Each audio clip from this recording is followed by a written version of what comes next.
Hello and welcome to the Southbound Sports Show. I'm your host, Richie Leahy, here with my co-host, Matty B, and getting big numbers, so we love it. Love the support. Keep downloading. I think there was like some weird tweaks stuff with the Google podcast app or whatever. I think it's all moving to YouTube, so we might start to do more of our live just directly on YouTube there. We'll keep you updated in the coming weeks. I'm not sure when they're going to do that switch over, but big plans coming up. The biggest college football weekend of the year happened over Thanksgiving. I said going in, I didn't like the NFL game on Black Friday. I think I had some fantasy guys in it, so I didn't mind it too much. But I don't like taking the spotlight away from college guys that aren't getting paid. My man Harbaugh, he's back. Comes out first thing on his press conference yesterday, was talking about getting players paid. So you know they're going to keep going after him. He didn't learn his lesson, man. Did not learn the lesson. And Michigan, once again, beating Ohio State. I picked Ohio State to win because I have to keep picking him, right? I pick him, and then Michigan wins. I can't jinx it. I think anyone coming in had to realize that Michigan had the better team. I think the most level-headed Buckeye fans that I talked to realized that it was more of just an annoyance going into the game. Like, hey, how come all your guys came back? It's like, maybe NIL? Because the way Michigan does NIL is better, personally, how I feel, than what A&M does. And I think the results kind of speak for themselves. A&M doesn't get bowl eligible. They have to have a crazy coaching search, which we'll get to in a bit here. But Michigan pays players, and they based on like the advertisements. Like I said, I see North Carolina kind of doing the same thing down here. North Carolina hasn't had the results, but you're able to keep guys around if they're doing like the North Carolina receiver. I don't know his name, but he does like foot sole commercials all the time. And the way they do it is you're structuring it where guys that are around for a couple years, they're the guys that are kind of the face of the program. Think Michigan's Blake Corum. Very easily could be in the Heisman. He came back, should have been in the NFL. He got injured last year. Everyone said, like, go pro, running backs have a short life. Gets in a bunch of NIL deals, comes back, says he wants to beat Ohio State. He had never even played against Ohio State. So, like, getting guys like that to come back made me think on paper, like, Michigan's the better team. They should easily win. It was closer than in the past years. I don't know if that's kind of like a philosophy type thing, because Michigan just ground it out. They weren't like trying to score. They did some trick plays and stuff, which, I mean, I guess if Donovan Edwards leads the tight end on the halfback pass like he did in the Big Ten championship game, Michigan probably wins by 2 scores at least. Because Ohio State at that point, they were struggling to score. They did come out in the third quarter and run the ball. I don't know how much of the game you watched, but I'll get your thoughts in a second. Where they did what Michigan did, where they ran the ball like 8 straight times. And I thought, this is going to get really interesting, because if Ohio State keeps running the ball and we're just having rotating drives of a team running 8 times in a row for a touchdown, and then the next team running for 8 times in a row for a touchdown, there's only going to be like 2 or 3 drives left in the game. So whoever has the ball last might likely win.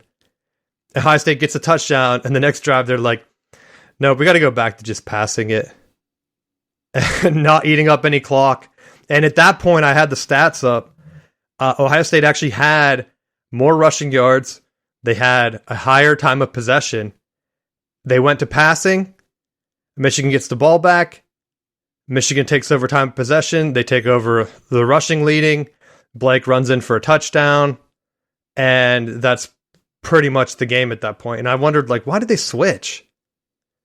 Because I thought, oh crap, they're gonna just run it up like Michigan did a couple years ago, where we're just gonna run every drive and get your defense tired because you can't stop us. And it worked for them for one drive, and they just kind of said, nah, we did it once. Don't care.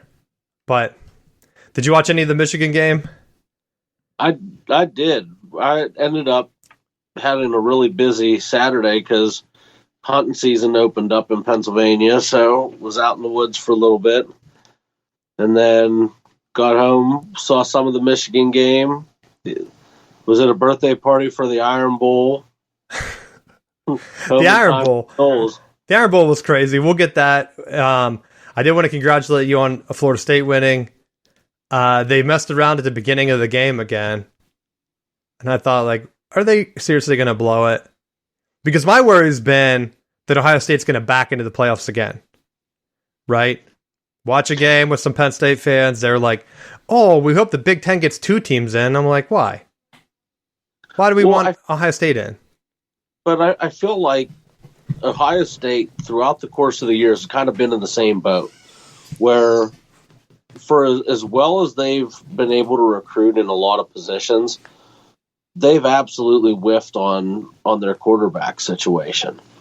And with the way that the NCAA is shifting now with the NILs, if you don't have a quarterback, you don't have a team. And I think that's where you're seeing such a premium on the quarterbacks getting moved around and getting paid up. But I felt like the whole year, like it almost reminded me in some ways of Pitt when they had Larry Fitzgerald there and Rod Rutherford was thrown to him. It was just like, just throw it up there and know he's going to get it. It's like you could take almost any quarterback. It's like, just chuck it up. Marvin Harrison Jr.'s down there somewhere, and he'll make a play on it. And you can only make a living off of those plays for so long before it comes back and bites you. And I felt like it finally did catch up to him with the interceptions during the game. And if you're getting semi-competent quarterback play, I think it pushes that game a lot closer. Well, that's where I thought, like, coming in, I was surprised to hear how many talking heads were, like, just picking Ohio State. I think most of them across the board, like, I'm looking at other sites, I would say that it was at least 3-2 ratio of people picking Ohio State. And I thought, like, that's kind of disrespectful to JJ because he's only lost one game. And I know in the game that they lost to TCU, they had a fumble at the goal line. He threw 2 pick sixes, which is insane. And they only lost by a touchdown because they ran out of time. Like, that's basically what happened. Like, they could have still won, even turning the ball over 3 times that were very costly. And Ohio State, he's played very well. And in the past, they haven't even had to really use him. I mean, I guess he threw, 2 touchdowns? One was a broken, like, just comeback that they took to the house, and then he threw the bomb. And I think he threw 3. He hit Colston Loveland maybe last year, too. So, like, they were hitting big plays, and credit to Ohio State, their defense philosophy this year changed, but it's kind of like the same thing where it's like, hey, we're not going to give you the breaking touchdown, but they never really shifted into, like, limiting the other plays. Like, last year, it seems like it's either all or nothing with them. Like, last year, everyone has to be near the goal, near the line of scrimmage. Everyone has to be coming in every play. And you can just take the top off and just score touchdowns like Michigan did. And so, like, Ryan Day came in the offseason. We just had 5 bad plays. If we don't have 5 bad plays, we probably win that game. And it's like, all right, but it's not just 5 bad plays. Like, that was your philosophy. So this year, I feel like he overcorrected and was like, we're going to keep guys over the top. And Michigan's able to just chunk it down. And, like, keep in mind, Harbaugh's not even there. Harbaugh's one of the greatest coaches in football at making adjustments. He's been that way since he was at Stanford when they were upsetting teams with way less talent.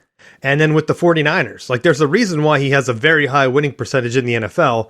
It's because he's able to make adjustments on the fly. Not having him there was big, I felt like. Some of the trick plays and stuff that Michigan had been... Because you always hear about teams saying, like, oh, we're saving our stuff for our rival, like, when we need it. And then, like, I watch Ohio State, and I'm like, what the hell did they save for us? Like, there's nothing. Like, last year, they had that awesome designed punt fake, and I kept waiting for something like that, and they didn't do anything different, Matt. And I'm like, what were you doing? And I wonder if it's kind of just, like, them buying into the sign-stealing thing, because going into the game, Ryan Day made a comment, oh, we know why we lost to them the last 2 years. Everyone knows. I can't make a comment on it because, it's still ongoing, hinting that they only lost because of the sign stealing. And I honestly think that played into this year, which obviously the sign stealing now looks like a joke. No one's bringing it up anymore.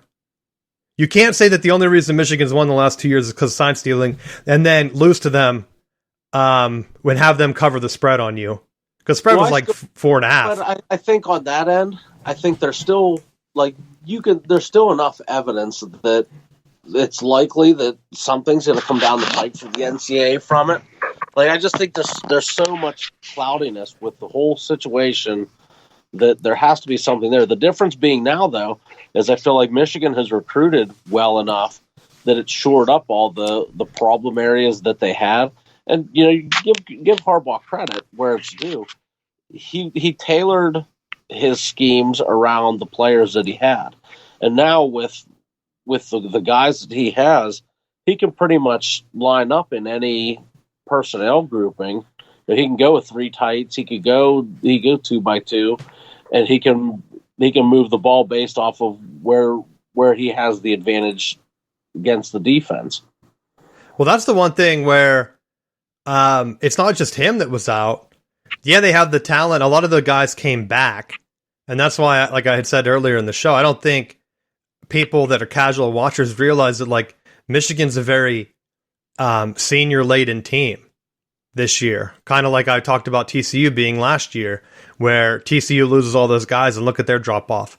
They're the first team ever to play in a national championship and then not make a bowl, I believe. Unless they ended up coming back. I don't think they did. I can't remember. But in terms of the NCAA investigation, there might not be one. Just because after all the information came out, the only question mark was the linebackers coach, Chris Partridge, that also got fired right before the game. So Michigan was down 3 coaches. Connor Stallions, his job hasn't been replaced. So they're down an analyst. Harbaugh was out. And then Partridge was out, which is a linebacker coach. But Harbaugh was still able to coach through the week, though, wasn't he? Yeah, but on game day, you have 3 guys not on the sideline. That's a big deal. I mean, look at how many other guys have coaches everywhere. And that's the one thing, too. Look at the guy that Mississippi State just hired. He was heavily involved in that Baylor stuff. Nothing happened. Head coach now. So, Connor Stallions and Chris Partridge, I wouldn't be surprised, I've been saying, that they're back on another staff. Because Partridge is his thing. His statement came out from his lawyer that they have nothing tying him to the investigation at all. His issue was that he was telling players to be careful what they said to the NCAA, to cover their own ass so they don't get suspended. And, I mean, of course they're not going to do that, but that's kind of smart advice, to be honest. Because, you don't want to talk to police if you get pulled over. That's, just common sense 101. So... I mean, that's a negative for him, but can you imagine another program? They're like, oh, why'd you get fired? It's yeah, I was telling players to just don't snitch. And another coach would be like, all right, perfect. You come on our team. So if the NCAA comes after, I feel like they're going to have to come up after Connor Stallions with a show cause. There's nothing tying any of their coaches to it.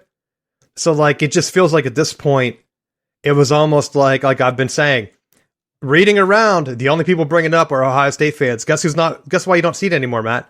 No Ohio State fans bring it up because they sound like idiots. Because they just lost to Michigan a 3rd time in a row, and Ohio State has more roster talent. You can say Michigan has a better roster. Yeah, of course they do. But Ohio State's still way ahead of them in the star rankings. There's no reason. You could say quarterback play. All right. But that's their own doing. Because they could have had Quinn Ewers this year. Instead, they took the Stroud transfer from Georgia. They didn't have to do that. Ryan Day didn't trust his development, decided to go with Stroud instead, knew it cost him Ewers, Matt.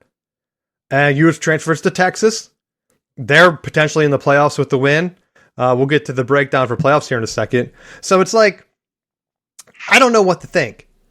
The Big Ten obviously isn't going to bring it up because they look like idiots. James Franklin was talking about it. Ryan Day was talking about it. Michigan didn't even have the coach for half the year. Harbaugh wasn't there for 6 games, Matt. If Moore doesn't win the assistant coach of the year, it's who else are you giving it to? He has more top 10 wins now, Matt, than what Ryan Day has or whatever. Ryan, maybe top 5. He has the same amount of top 5 wins as Ryan Day right now. 1. In all the years, his only win came on COVID year against Clemson. He's never won against another top 5 team. Sherrone Moore did it in his first year when what?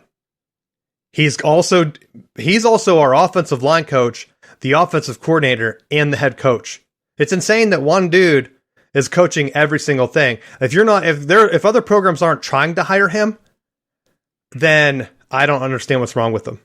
I mean, honestly, I'm hoping Harbaugh just is doing some type of like thing what he did with like David Shaw, where if I go to the NFL, I want Sherrone Moore to just take over. And how can you blame him? He had 2 top 10 matchups. He's 2-0. Isn't that the same type of number of wins that James Franklin has against the top 10? Maybe. Hell, he might even have more. I think Franklin might only have 1 top 10 win. He has 2. I think Penn State was ranked in the top 10. Maybe they weren't. But that's the numbers that we're talking about with his performance. That's how impressive it's been. And he wasn't afraid. Ryan Day didn't throw any trick plays in. They had a halfback pass. They went for it on a couple 4th downs. He was mixing it up. Our best lineman, Zach Zinter, All-American, had his leg broken. The very next play, I'm thinking, well, there it goes. Wind out of the sails. Nope. Back to the ground. Blake Corum runs for a touchdown.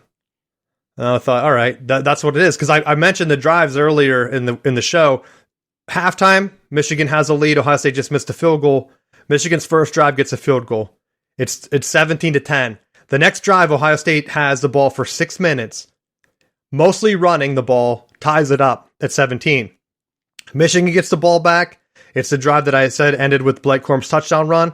24-17, I think, all right, Ohio State's going to come out and just run the ball again, and they're going to try to really tire out Michigan's defense. Nope. A run, pass, both incomplete. They punt. Michigan gets a field goal, goes up 10. And that's pretty much it. Ohio State gets a touchdown, and then Michigan has their 7-minute drive because guess whose defense is tired instead? Ohio State's. They're on the field for like 10 more minutes again. And that's basically what it is. Ohio State's offense, I don't understand why they can't just have any consistent play calling. Like, yeah, you're dinking and dunking. And honestly, the touchdown to Marvin Harrison Jr., you could even credit that to just Will Johnson getting injured. Will Johnson was pretty much all over him at the beginning of the game. He's the one that jumped that slant pass and intercepted it to start the game. He did a hell of a job. I'm worried that he's injured seriously because they haven't really said what it is. And I don't know if he'll play in the Big Ten Championship. But having like a 5-star corner on their 5-star Marvin Harrison and doing a hell of a job on him. I mean, he tackled him, and Marvin Harrison had that great catch that he like did the pass interference on purpose. If you saw that play, and I thought that's still a hell of a catch by him because if not, it's just 15 yards. Like just do the penalty, do whatever. But that last interception, even if it wasn't tipped, that pass was going to be intercepted. Michigan baited them to throw an in route to Marvin Harrison. They had 3 guys on him on that play, and McCord stared him right down. And I thought, they knew he was going to run that route because they ran something similar against Notre Dame. No creativity. Why not just run like a fade to him? Try to get him in single coverage. Like, why are you running him on a deep in where there are 2 safeties and the cornerback on him? Didn't make any sense to me. Yeah. So that's my thing. Marvin Harrison, great receiver. Honestly, I don't think he deserves the Heisman hype. Doesn't have the stats. The Oregon guy has way better stats. And my thing is, what is the Heisman moment? Right? Maybe I'm spoiled because like I can look back and see Desmond Howard returning a punt versus Ohio State, striking a Heisman pose, right? Charles Woodson doing the same exact thing. A couple years later, striking a Heisman pose, right? You have guys like Reg Bush running all those touchdown runs, like big moments. But some of the guys in the Heisman this year, it's like, hey, what's your Heisman moment? And it's like, oh, I don't know. Like Jaden Daniels, LSU. Oh, what's his Heisman moment? Well, he has a lot of stats. Yeah, but what's his Heisman moment? What did he do to help his team win? Oh, well, they lost a lot of their big games. Like, what did he do against Florida State? He did absolutely nothing. They got their ass beat. Like, and I'm not even joking. Like, I'm looking around, and I feel bad for like Blake last year because if he doesn't hurt his leg, he probably wins the Heisman. If he has 200 yards against Ohio State this year, they don't have that. They're switching it. He's the scoring leader in the NCAA is Blake Corum. He's not even mentioned on a bunch of lists. And I'm like, what is the Heisman moment for some of these guys? Because like, if I had to vote, I don't even know who I would vote for. Maybe the winner of the Pac-12 championship. I think that would have to be it, either Bo Nix or Michael Penix, right? But even lately, I haven't been impressed with either of them. Everyone keeps talking about how impressive Oregon is.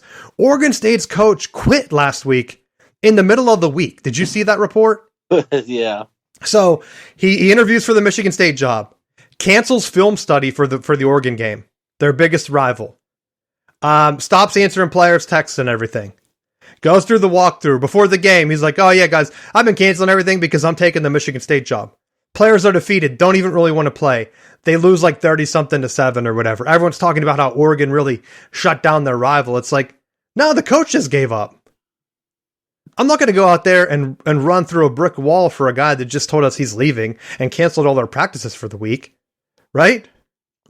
Yeah. That's why it annoys me. It's like, I saw that Georgia's defensive coach, he took a new job at Syracuse, and I'm like, good. Let other teams get their coaches poached. Why is it always Michigan's guys getting poached and like going places like Jed Fish going to Arizona, and he's doing a hell of a job? I thought he would be a better hire for a school like Mississippi State if you're really going to go for an offensive guy. Like, why not try to get a coach that, has actually built a program up? I don't know. But maybe it's good that he's not around in case Harbaugh goes pro and Sherrone Moore doesn't want to be the head coach yet. Get Jed Fish over there. Because the Harbaugh there doesn't seem too toxic now. It's like, oh, awesome. But yeah, like, I look at Jaden Daniels, and nothing against the guy, but I'm looking for a Heisman guy that really doesn't have the moment. And I'm not saying that Michigan guys do or anyone else does. I honestly thought Jordan Travis had a lot of them. Fortunately, he gets hurt. And I think that it's the same thing that happened to Blake. Big guy gets hurt, and then everyone's questioning, like, oh, why is their team that good? But if Florida State loses, no one's going to say, yeah, they probably would have won if they had Jordan Travis. Is that like the Michigan loses to TCU? Would that game have gone differently if they had Blake Corum? Oh, hell yeah, 100%. Look at how he's been controlling the game against Penn State. Big touchdown run to seal the game. Ohio State, big touchdown run to put the game 2 scores or whatever happened that drive. Like, that's basically it. Like, if you have a guy that can put the game away, awesome. But don't tell me that, oh, he needs the Heisman, because if you don't give it to guys from like Mike Leach's system that have had big stats, and you say, oh, let's just write him off because Mike Leach is an offensive coach and that's just a system QB, but yet you're going to talk about all the hard stats that guys are putting up against like, oh, these nobody teams, because Ohio State guys have been pretty much the same thing. It's like, oh, what big game did you have where you put up a bunch of big numbers? It's like, oh, not the big games. Oh yeah, you beat up Northwestern, Indiana, like McCord. Oh, threw 2 picks against Michigan, pretty much cost him the game. Is it really on him? Play calling, forcing the ball to Marvin Harrison, because both interceptions were throws to Marvin Harrison. So, like, what are you doing at that point? They have 3 5-star guys at receiver. They only throw to one of them. Is that on Ryan Day? Like, Ibuka did drop that one slant to start the game, and I thought, oh man, he's shaking. He was like visibly shaking, and I thought, oh, these Ohio State guys are nervous as hell. They don't want to be here. They're still afraid. Did you see him dancing before the game? I thought that Ryan Day thing where they're whistling and like jumping up and down. It's like so fake that, and I keep going back to Ohio State, but I feel like they have a chance to back into the playoffs. They put him at 6. And they're waiting for a Florida State to lose. I feel like that's what the playoff committee is thinking. Like, well, we know Bama's not going to win, so we have to put Ohio State behind Texas. Or Ohio State in front of Texas, because we don't want Texas to jump Ohio State. We just want to kind of say, like, well, Ohio State only lost to Michigan. That's the best loss. Let's put them at 4 again. And then they're going to have the winner of the Pac-12 play Michigan in the Rose Bowl, and Ohio State will have a rematch with Georgia. I honestly think that's what they want. Because Ohio State was, a field goal away last year? And Georgia didn't look good against Georgia Tech. I don't care what anyone says. They were like, well, that game was out of reach. Like, no, it was a 1-score game. if Georgia Tech had any offensive firepower or anything, that game could have been tied? And then that was like 4 minutes left. That was more nerve-wracking than the Michigan-Ohio State game because Ohio State couldn't stop Michigan, and they kind of ran the clock out. I did wonder, and I wanted to get your thoughts on it, because I said Michigan got like the first down, and they didn't, or no, it was like second or third down. Ryan Day waited to take the timeout, and I really thought that he should have took the timeout early and made Michigan make a decision at 1 minute and 45 seconds left, because instead he ran it all the way down to 1 minute for the third down play. And then Michigan just ran the ball. And I thought he just screwed himself. If he calls timeout, Michigan might pass the ball. Yeah. But then that's going to stop the clock. You're giving them an like you're trying to help yourself out. You're going to call the timeout no matter what happens. But because you let the clock run all the way down to 1 minute, you just gave them an easy out to we're going to run the ball, so we make you eat your timeout, and you have no time to even do anything. Credit to, I think it was Stover on the first pass on the last drive. They drew up a play where he threw it in the flat, and the guy he would have been tackled in bounds, but Stover just dropped the ball. I think it was on purpose. At least I hope it was, because I'm giving him a shout out for it. Because if he catches that, they don't even get past half midfield. Because they had a bunch of guys running deep routes, and they threw it to the flat where they had two guys there, so Michigan had 2 or 3 defenders, and there was no way he can get out of bounds. It was short of the sticks. The clock never would have stopped till they got everyone lined back up. Then they're down to 30 seconds in the first play. Nightmare scenario. And I'm like, then after that, of course Ryan Day's like, well, we better throw for at least a first down. He figured it out. He got lucky. But I'm looking at Jaden Daniels' stats to go back to it. Like Florida State, his passer rating was 72. Okay, great. They lost 45-24. Oh, big game against Grambling, awesome. Yeah, they scored 72 points or whatever. He didn't play all of it. And then he's playing blowouts against Mississippi State, Arkansas, Mississippi, Ole Miss. Yeah, big stats. They lost. What was his Heisman moment? Losing? They beat Missouri. He only threw for 259 in that game. So maybe that was his Heisman moment. Auburn, they win big. Auburn sucks. Army, win big. Army's not good. Bama, chance for your Heisman moment. Only puts up 28. Very similar to the Florida State game. Only has 219 passing. And I'm looking at it, going back. Yeah, he's exciting, but a lot of his highlights that they showed are from Georgia State. I don't want to see that from my Heisman guy. There's a bunch of guys that are putting up stats on these other teams anyway. Give me someone good. And that's what kind of annoys me about Florida State, because I'm looking at the playoff bracket right now, and everyone's saying, all the experts are saying that if Florida State loses, they're out. And to me, what makes them different than Ohio State? I know Ohio State has the win over Penn State, which would be better than any of Florida State's wins, and Notre Dame. But Notre Dame's not better than LSU. Are they? No, I don't think so. So I'm going to give you the floor here. Why do you think Florida State should be in the playoff, even if they lose ahead of a team like Ohio State? See, and being objective, I don't know if they should be in if they lose, because I feel like this game against Louisville is probably going to be closer than what people think. Just because of how slow they've been starting with the transition now that Jordan Travis isn't at quarterback. I mean, even with him there have been times that they've leaned really heavily on their defense. The defense has just been the backbone of the team. And till they get squared away defensively, it's like they give up random touchdowns and they dig themselves into a hole. I mean, hell, we joked last week about the Northern Alabama game, and I said, I'm going to walk to Tallahassee if we lose this game and fist fight everybody on campus. I feel confident going into the week because of how well, similar to what Michigan's done through the year, where they get the running game going and it opens everything else up.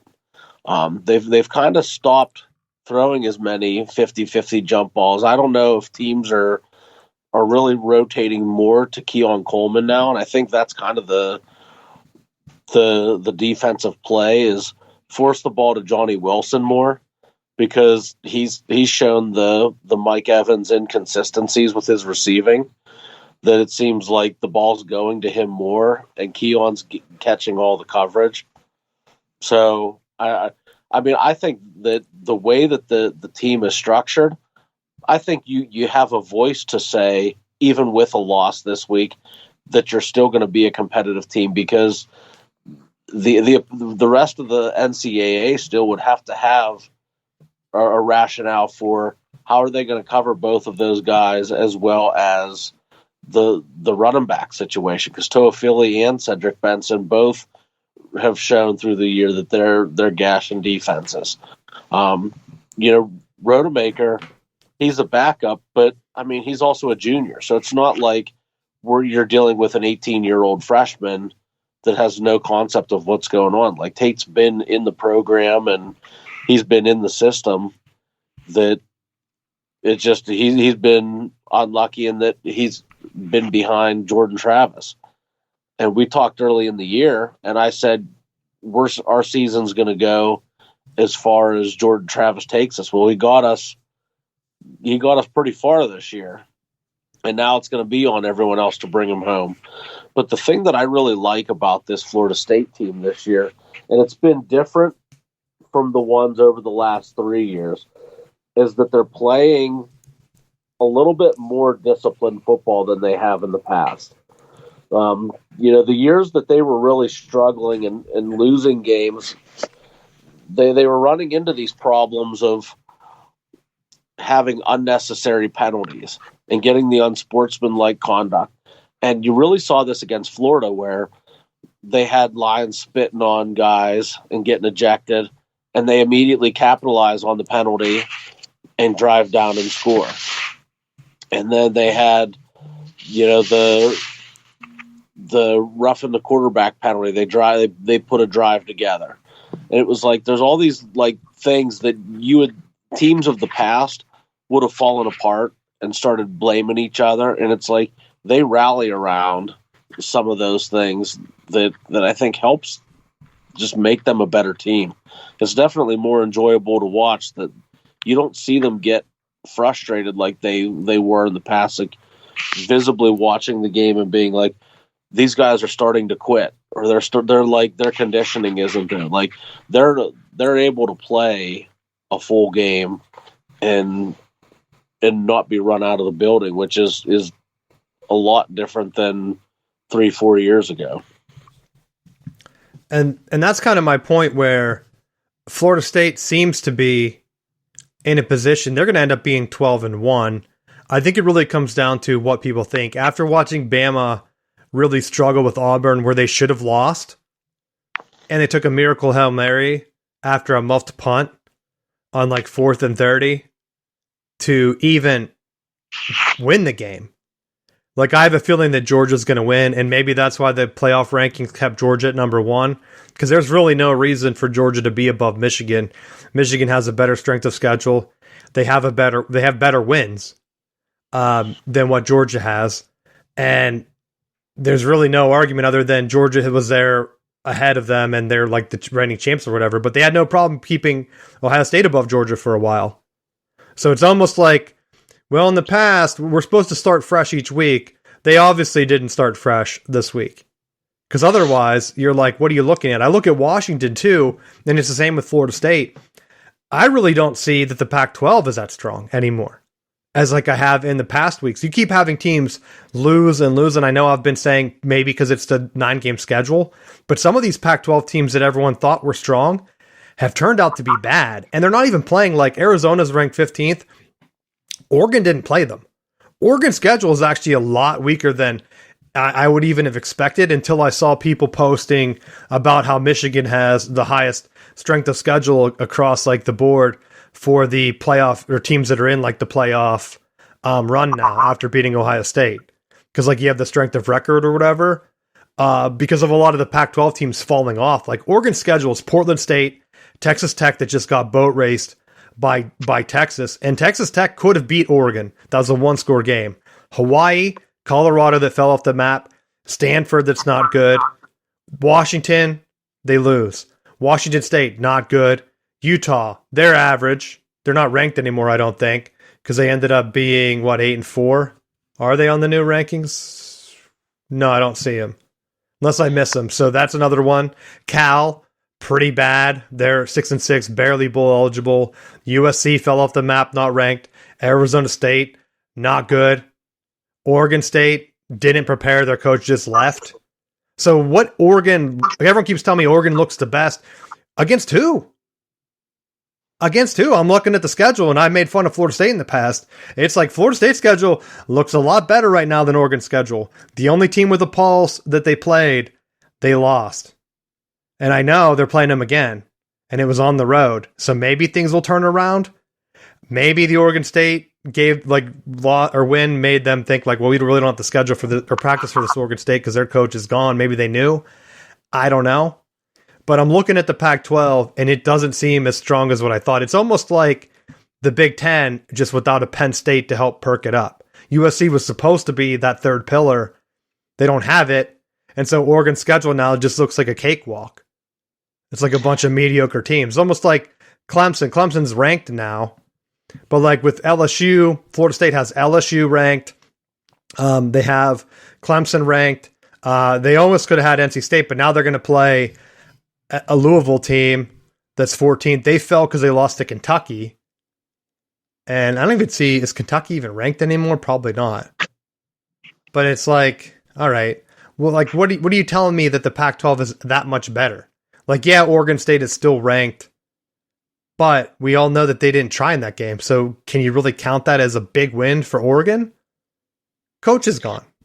I almost feel like with the way that they're pushing Washington and Oregon, it's almost a way to just kind of keep the West Coast relevant, because they have their East Coast teams within the Big Ten and the SEC, and we've already we've railed about this in the past about how with the ACC it doesn't matter.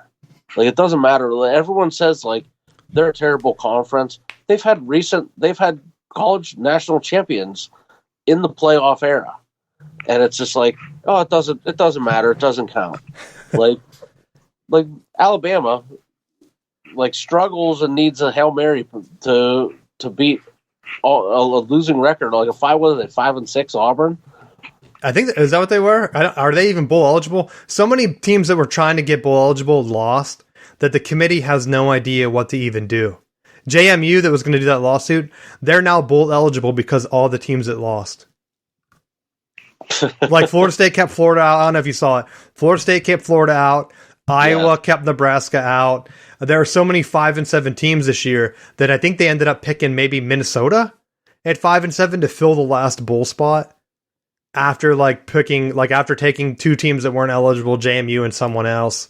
And it's what an embarrassing weekend. And even the bowl, the Auburn is 6-6, so they were 6-5. But they just came off of a killing loss to Jerry Kill and New Mexico State. Yeah. It's how are you going to tell me that beating that Auburn team is a good quality SEC win? Well, that's why I thought Kentucky too. They beat Louisville, and everyone's Kentucky should be ranked, and I'm they're 7-5. They beat Louisville. Louisville had a big lead. I don't know what the hell they did because I was watching Michigan game, and I'm the SEC now. Louisville is really blowing it because the SEC looked like they had no big time wins. I don't even think Alabama. I look at it, it's Ole Miss. Okay, yeah, who they beat? I would like to see Ole Miss play at Iowa. Are they really good? Can they score on Iowa? I don't know. Put that game together, see what happens. Because honestly, if they played Penn State, I would think Penn State would win. Maybe I'm wrong. Maybe the Penn State team doesn't show up. But maybe that's what the expanded playoffs is going to give us. An opening game at Happy Valley where Ole Miss comes in.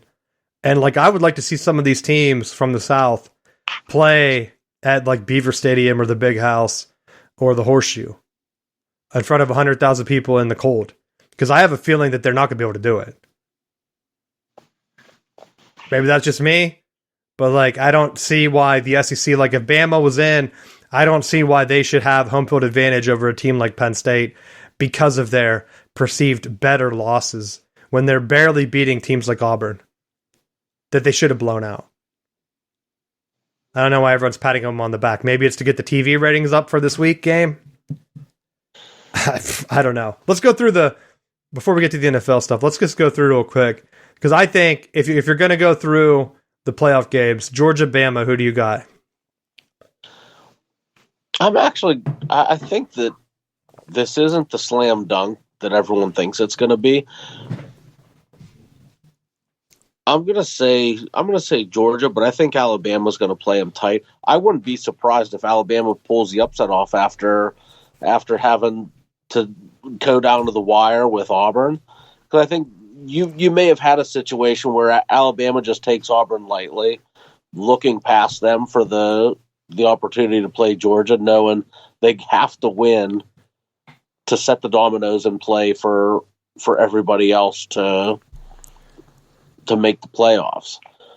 It can't be they have to win decisively to get themselves a voice for why they should be in. Well, that's why I want to see the Washington-Oregon games first on Friday. I think that's going to clear a lot of things up. If Washington wins, that guarantees an opportunity for 3 undefeated conference champs and possibly Georgia. If Bama beats Georgia, they could realistically be eliminating the SEC from the playoffs because everyone's saying it's not going to happen, but an undefeated Washington, an undefeated Michigan, and an undefeated Florida State, to me, are locks. I think Michigan becomes the number 1 seed. Washington, the two. They said possibly Bama would jump to the 3, and they would push Florida State to the number 4. But as an undefeated, it's like, does that really matter? Like Michigan, Florida State in the Rose Bowl. All right, is that any different than like Michigan playing Bama in the Rose Bowl? I don't know. But if you're looking at that, you're going to have to deal in Texas then. Because is Texas going to go ahead and be jumped by a Bama team that they beat in Alabama? The committee has to look at that. And to me, if they put Alabama in over Texas, it's not a real playoff. If that scenario plays out, I think someone said that it has a chance of like 50% chance of happening. It really hinges on that Washington game. Because like in reality, Michigan and Florida State are both favorites. Louisville just came off a loss. Iowa hasn't been able to score. If Iowa comes out and scores like what? They probably need to score at least 21 to beat Michigan or so. What was the Penn State score? Something like that. Where not Iowa, Penn State, because I know Iowa got killed. But like the Penn State Michigan game, like whatever that score was, Iowa would need to keep up with that because that's like the low end Michigan, where it's like a slow defensive slugfest. But personally, you can't tell me that Iowa's defense is better than Ohio State and Penn State's defense. And Michigan scored in the 20s on both them. Because like Iowa has played nobody. Their schedule's weaker than Oregon's. They played Penn State and they got killed by 30. So it's like, all right, that should be a shoe-in. If Michigan loses, because I'm not saying it might not happen. Hell, we saw the playoff, 3 turnovers. If 3 turnovers, JJ shows up, then maybe Iowa beats him. But I think Florida State too. If Florida State loses on Saturday, Matt, I'm going to be flabbergasted.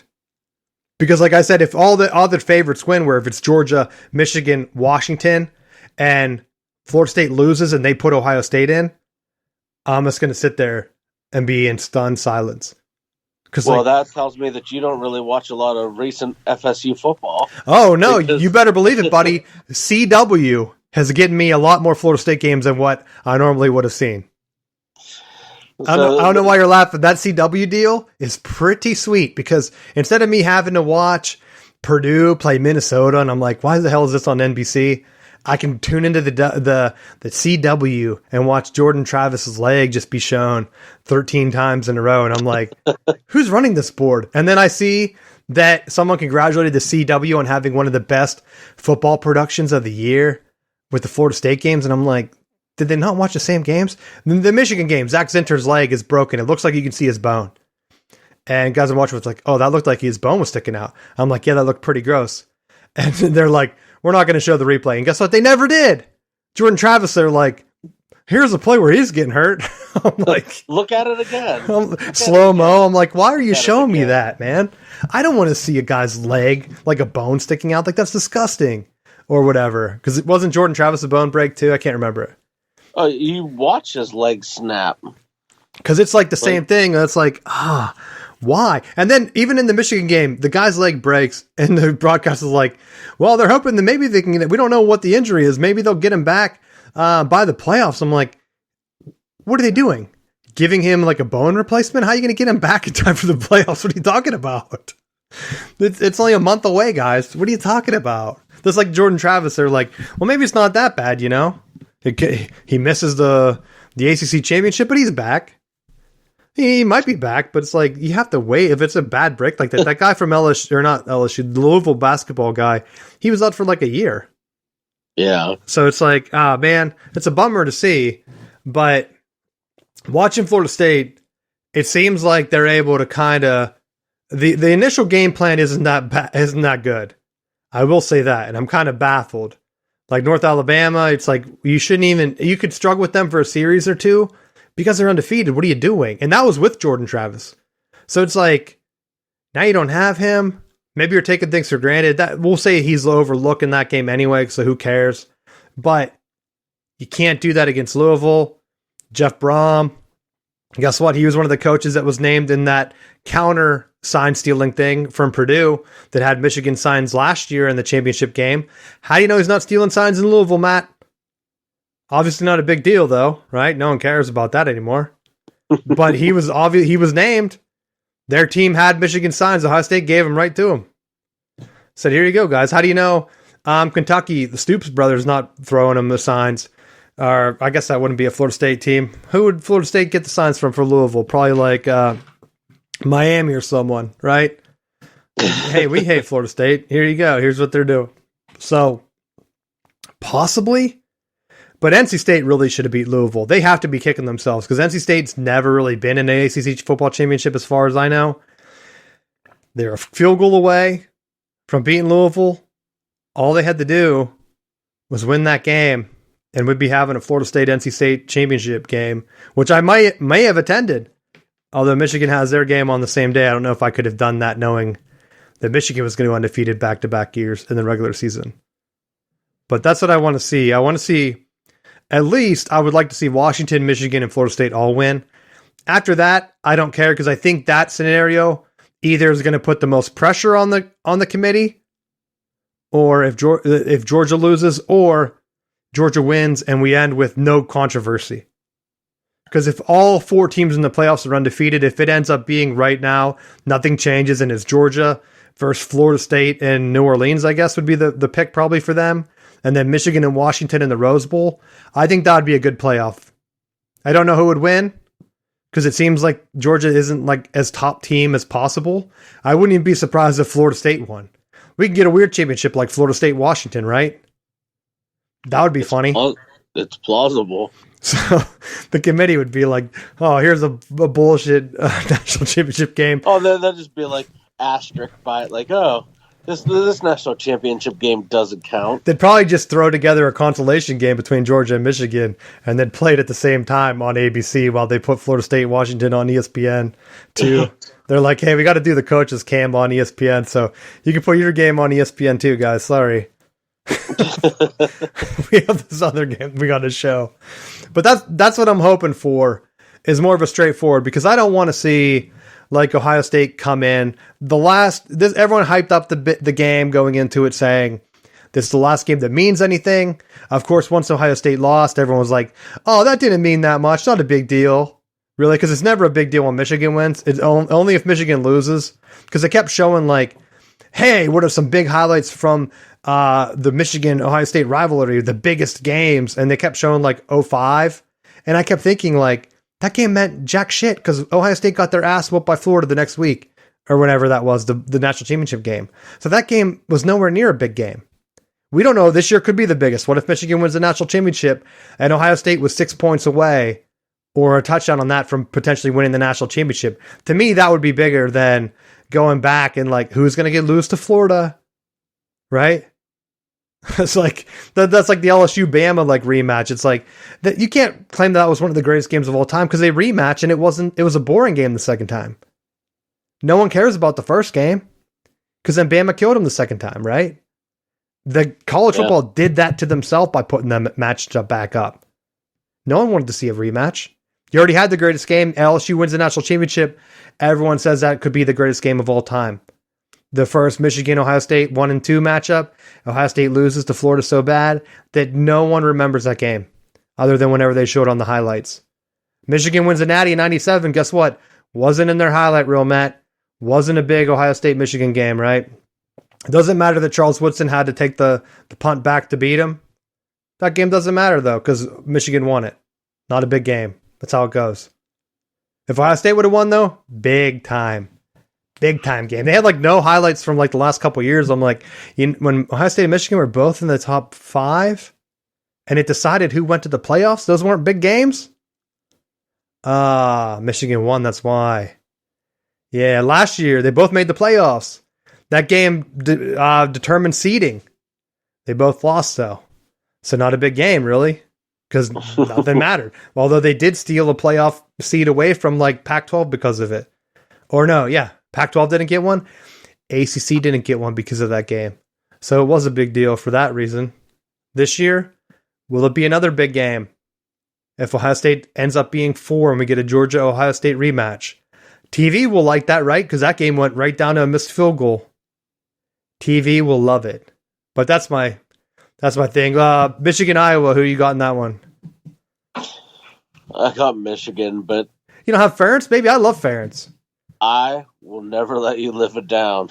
If the Big Ten champion is a team that can't score an offensive touchdown. Well, Matt, Michigan's back-to-back championships, so they can't win it every year. If they end up losing, not a big deal, Matt. Can't win it every year. Plus, according to ESPN's thing, Michigan has like a 70% chance of making the playoffs, even if they do lose, Matt. Because who are you going to put ahead of them? Ohio State, they just beat them.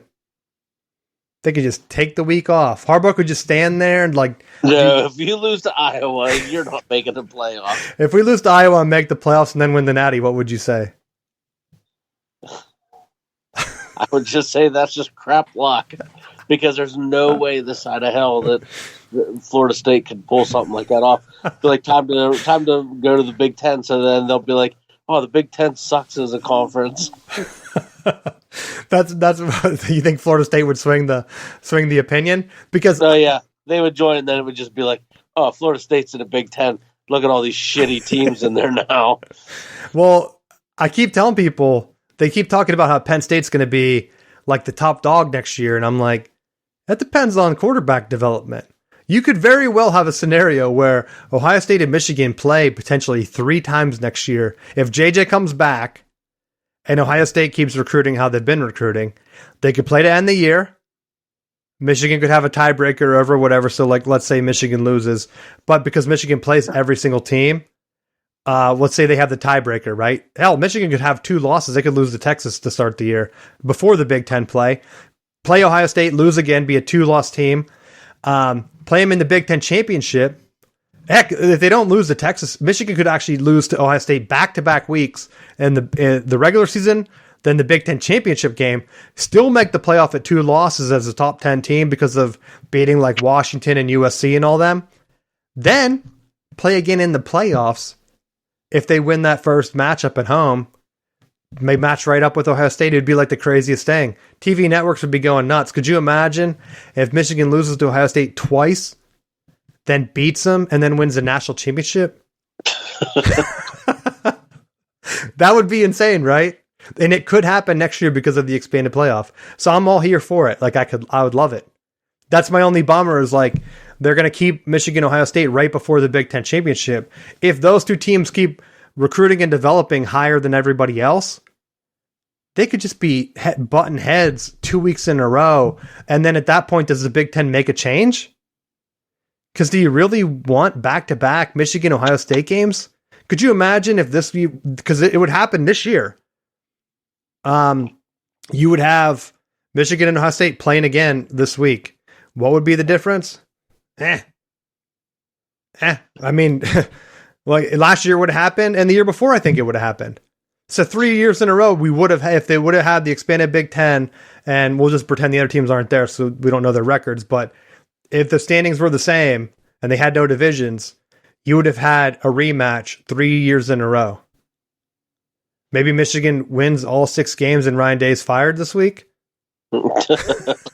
in some other scenario. But the feelers put out by him for the A&M job. Let's talk about the A&M job real quick, then we'll get to the NFL.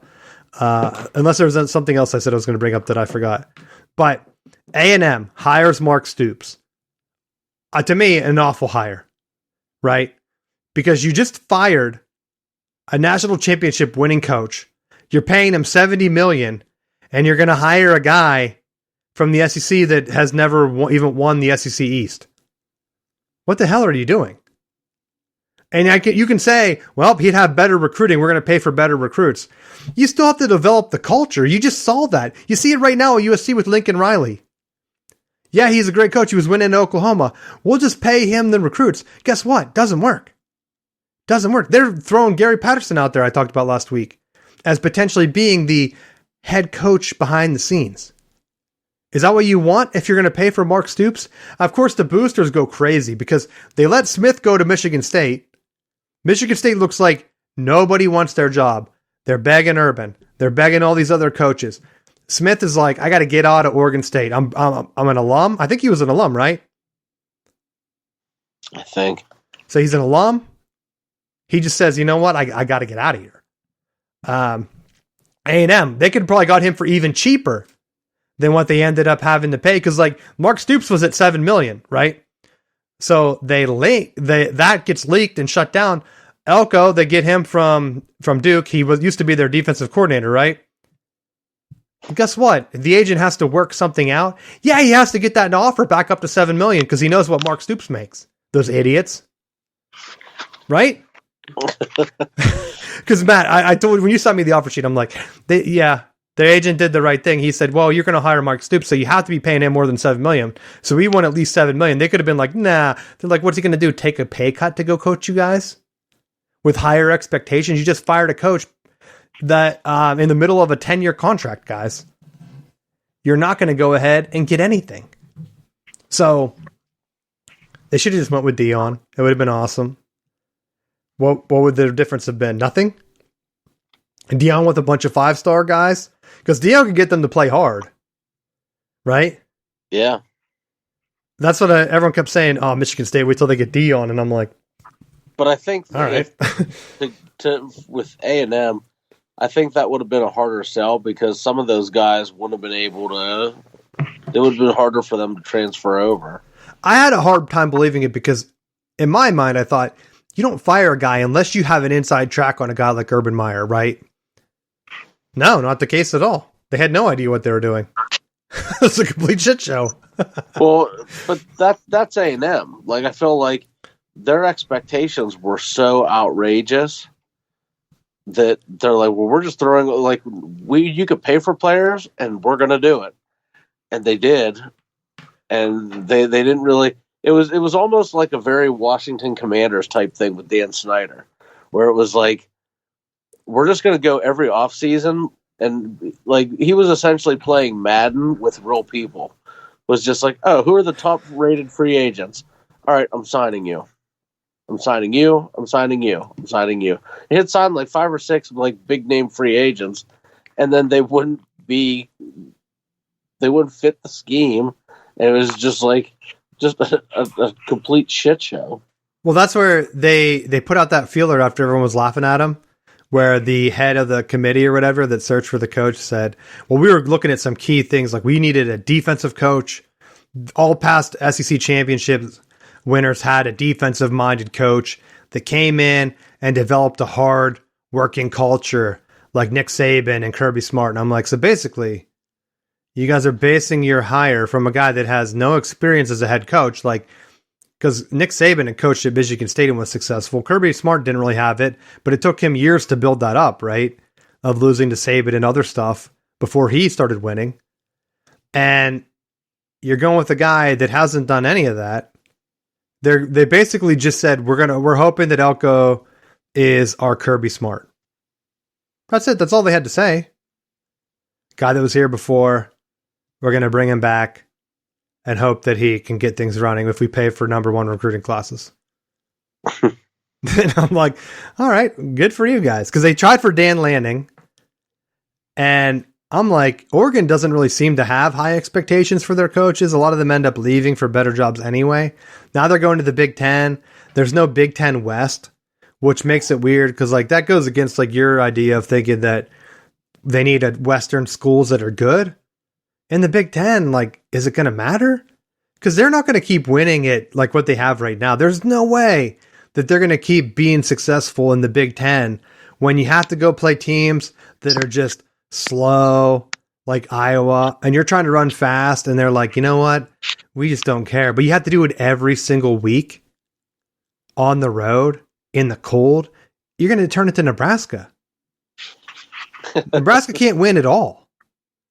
That's what Iowa fans are afraid of. I have a couple Iowa buddies still, and they're like, if we get rid of Ferentz, we could be a worse Nebraska. And like, that's a bad move. No matter how bad the offense is in, at least they're still winning. Nebraska can't win to save their life. Iowa had an interception to their guy on Friday. All Nebraska had to do was go down and kick a field goal. They threw an interception themselves and let Iowa win. Just go to overtime at that point, because you know Iowa can't move the ball. Like, Iowa's kicker was like brand new. He had never kicked in a game before. Take him to overtime. Make him kick a field goal in overtime, right? Instead, they throw an interception and Iowa gets a nice chip shot field goal to win the game. And Matt Rule's just like, what am I doing? He's like, he should just hire Scott Frost as the OC and then have things just go crazy from there. Right? Just he need to embrace the Nebraska lifestyle, I think, is what they need. Because they're still losing close games. That's like their new... It's not even Clemsoning anymore, Matt. Because it's just like Nebraska-ing, and that's like their life. They have no chance of ever winning a natty, unlike Clemson, because like they're losing games to loser teams. Clemson was losing games when it looked like they were going to break through, and then they would choke. And you're like, are they ever going to break through? Nebraska's like, we can't even get bowl eligible when we're choking. It's like a worse version. That's my last college. Do you have anything else for college? Yeah, I just, it cracks me up that, like, back to the Florida State, like, in their schedule, because they always have to find whatever analytic to be like, yeah, their schedule isn't tough. Florida State won 7 games against Power 5 opponents that are bowl eligible. It's the most in the country. They've won 7 games against bowl-eligible teams. But they don't have any top 10 wins like Michigan, man. That's why they're lower on the real ranking. So next year, I want to make sure that I had this identified for when we're playing for the Big Ten championship. You need to have a rival that has a coach that is soft, that has a team in the top 10. Well, we have the wooden beam we play. We play Rutgers. It's been a well-known tradition. You need Florida State, honestly, if they join the Big Ten, should just immediately become rivals with Penn State. Soft coach, makes excuses, right? Because like Penn State's not going to play Michigan or Ohio State every year. They don't have a rival. If Florida State comes in and they're like, we want to be rivals with Penn State, then you have like that Eastern... have the Geezers Cup. It could be in honor of Paterno and Bowden. Yeah, just put a hat, right? Don't they? Isn't that like a fedora? It's not his thing. It's just a hat that the players put on, right? Because like some players get like the boot or whatever. Isn't that one of the trophies? Then they get the hat. It's like, hey, it just has 300 on it. It's like, all right, awesome. And then, yeah, because like I'm telling you, they need to have another rivalry game that's as big, or not as big, but like you can put Washington and Oregon that last weekend, and if they could somehow bring in Notre Dame and USC, and then you'd have Penn State and Florida State, then you have 4 games that same weekend that might have the same implication to where you can say, we don't want rematches and we're going to have a championship weekend where there are 2 games to kind of do seeding for the playoffs, where if they've already played each other, like they can just do the schedules where, okay, Ohio State and Michigan they're both going to play Penn State and Florida State this year. And then we're not going to do the rematch. So they're going to play each other. Like the winner of that game is going to play the winner of the other one. And then that's going to be our East champion or whatever. And then they get the trophy. It's kind of like it's like a split championship. The Big Ten has had split championships for decades. If one team has a better record, they're the real champ. If it's the same, they just split it. But you don't have the rematch until the playoff, if that. And then your teams aren't really getting beat up. You still have the extra game for the top winning teams. So that way you have potential 3 or 4 teams. And heck, they could even just do the winner of Penn State or Michigan, Ohio State plays the winner of Penn State, Florida State. And then the losers play as potential like, hey, we could get a 3rd team in or a 4th team in. Like, let's go. And then because it's open-ended, it's kind of like pods, but not, because some of those teams aren't like Rutgers, like you said. They're never going to be there. But if they are, they don't have to worry about having another tough game. They're just there. They're in.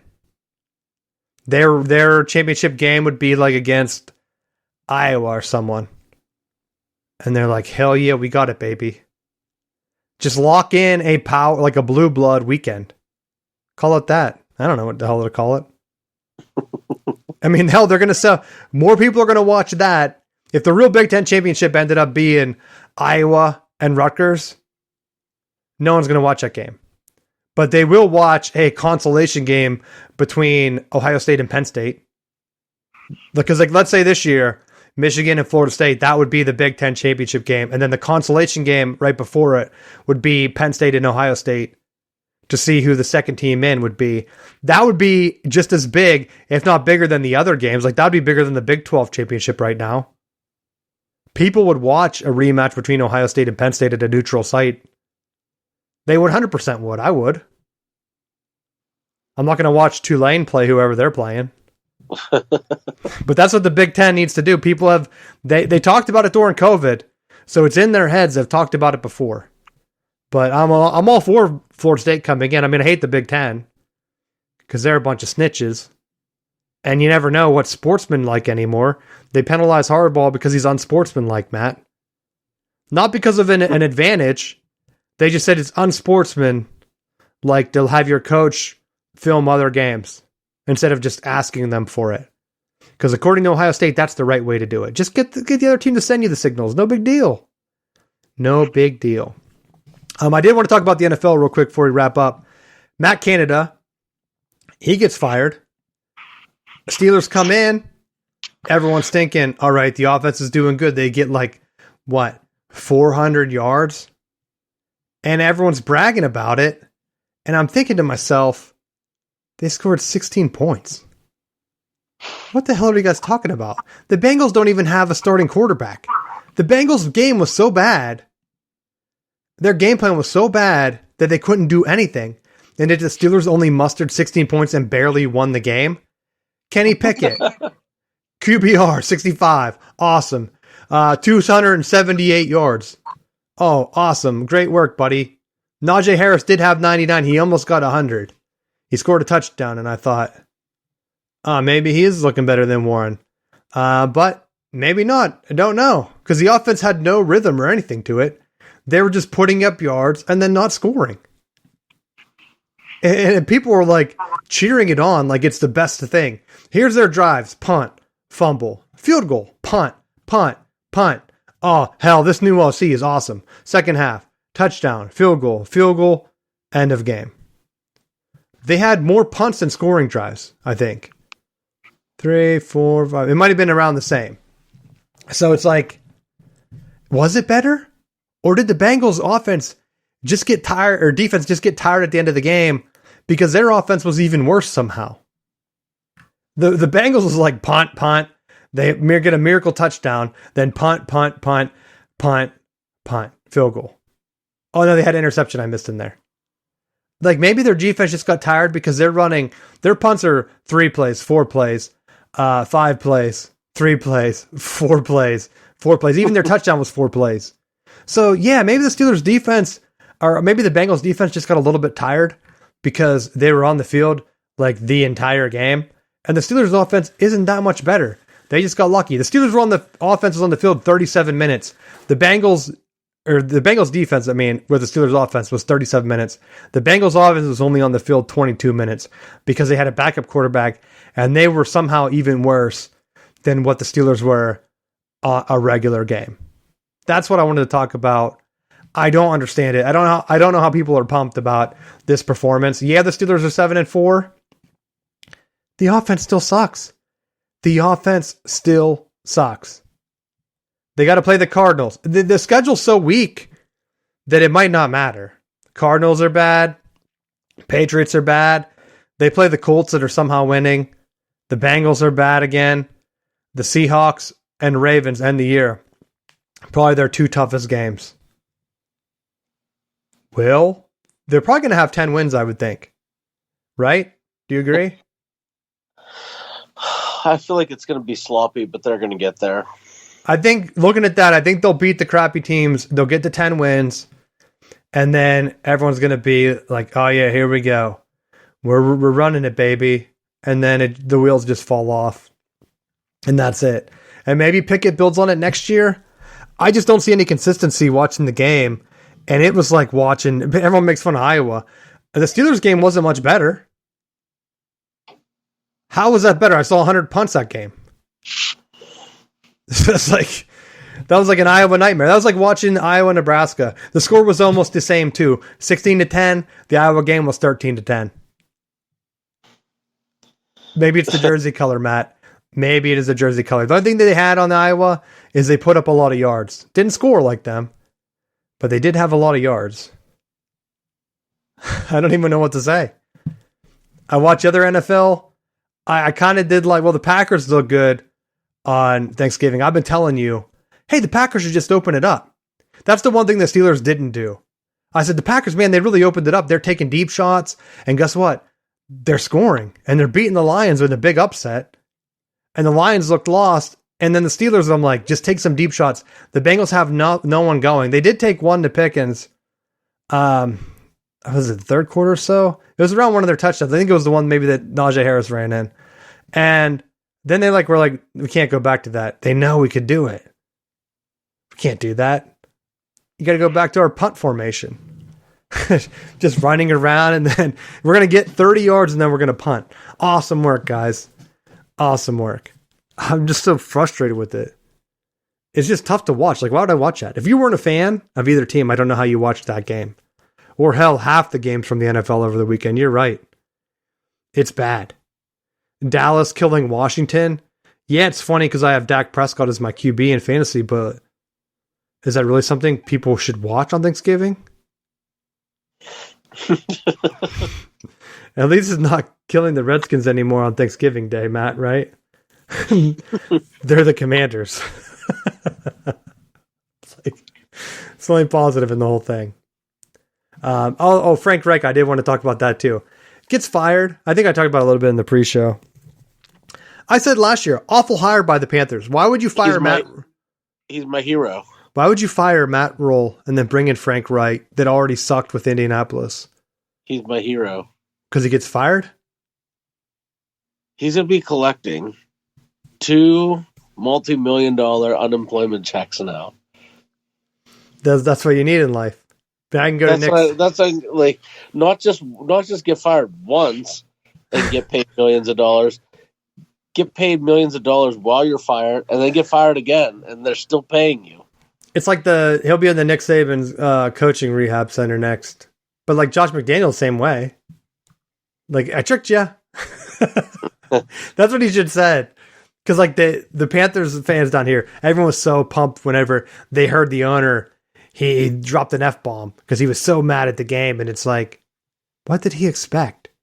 You gave him a rookie quarterback. Does he have any experience developing quarterbacks? No. Does he have a good experience doing anything? No. Then why did you hire him? He'd been better getting the guy that was intern with the Raiders that actually had the Raiders looking good. But it's like, nah, too risky. Barely had any experience. Well, this other guy does. Was it any good? No. But he does have it. Checks all the box. Let's bring him in. That's why it's funny when people are like, NFL teams don't want to touch Harbaugh. It's like, they don't?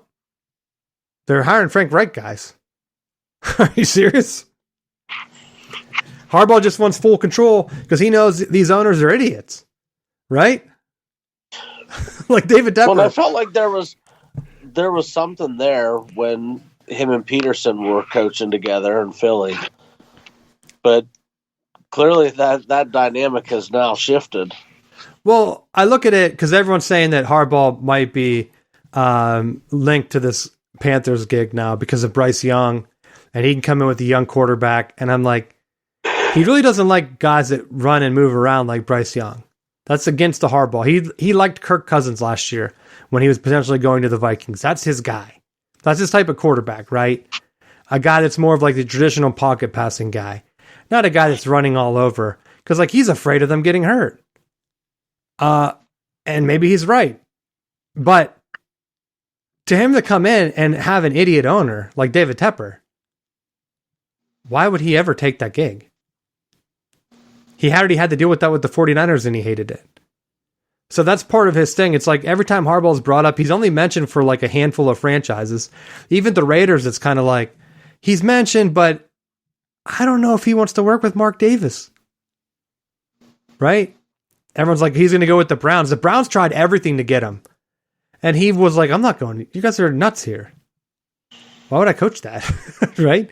He sees his brother in Baltimore that has all the support. Yeah, there are crazy fans saying like, Harbaugh's making some bad decision. It's like, they like the consistency.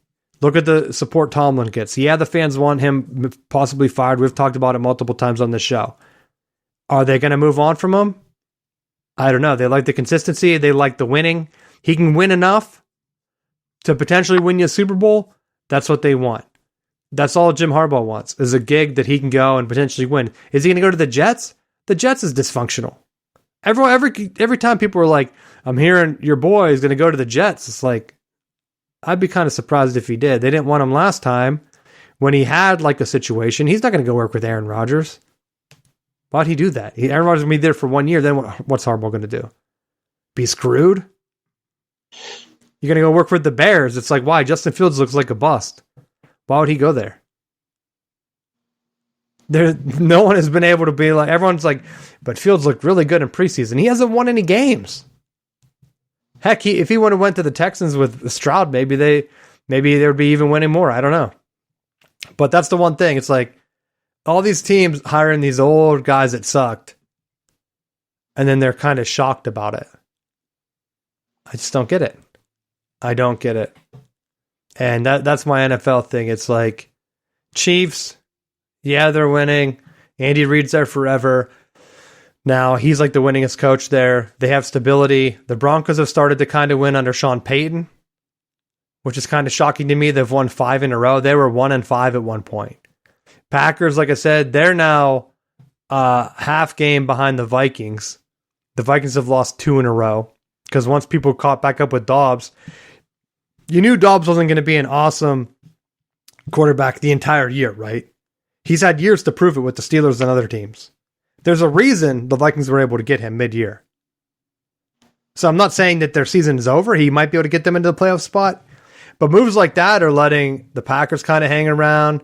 The Seahawks are hanging around. Now the Rams are hanging around. And so that's going to be an opening for the NFC playoff spot where maybe we see some changes here where teams that are like, you thought were out of it. Same with the Broncos. Thought they were out of it. Oh man, guess what? They're like tied right now for the playoff spot with the Colts. All it takes is like a team like the Steelers beating the Colts for the Broncos to get into the playoffs. All it takes, Packers beating the Vikings. They're in that last spot already. Boom. Back in. Someone said that, who is it? Hurts is in the running for like MVP and he might have already locked it up. His passing stats are like the same as Jordan Love's. What is the difference, Matt? Other than one team wins, that goes back to my husband thing. You got to have the wins. You can't just have the stats. That's my last thing to wrap up the show. Go Blue. Beat Iowa again. Hopefully not too bad because we like Kirk Ferentz there. And I would hate for him to have to retire at the end of this year because his son. And then he and goes out on like a blowout, right? Let it be like a close, hard-fought game. He can retire with dignity as the last champ of the Big Ten West. If he retires, like I don't even know what they do. Just hire Lance Leopold, right? Is he at Kansas? Yeah. Iowa just needs to throw the Big Ten money around. Bring in a guy like that, or hell, just hire Matt Campbell. He's been winning enough at Iowa State that he can at least beat the crummy Big Ten West teams that you're going to be playing every year with 3 locked-in rivals. But I don't know. Anything you want to end the show on? Beat Louisville. Oh, yeah, we need that. I don't want Ohio State to back in. If Michigan ends up not making it because they lose to Iowa, they deserve not to make it. But I want to see chaos. But I want to see Florida State and Michigan both make it because a guy gets hurt, shouldn't keep your team out of the playoffs. Ohio State won with the third-string quarterback in the playoff era, a national championship with Cardell Jones. Don't knock Florida State. They beat LSU, so you can't say...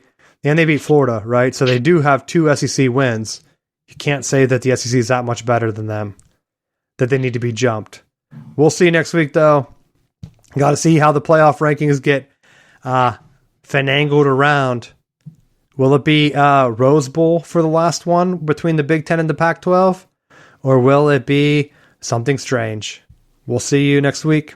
Thanks for listening.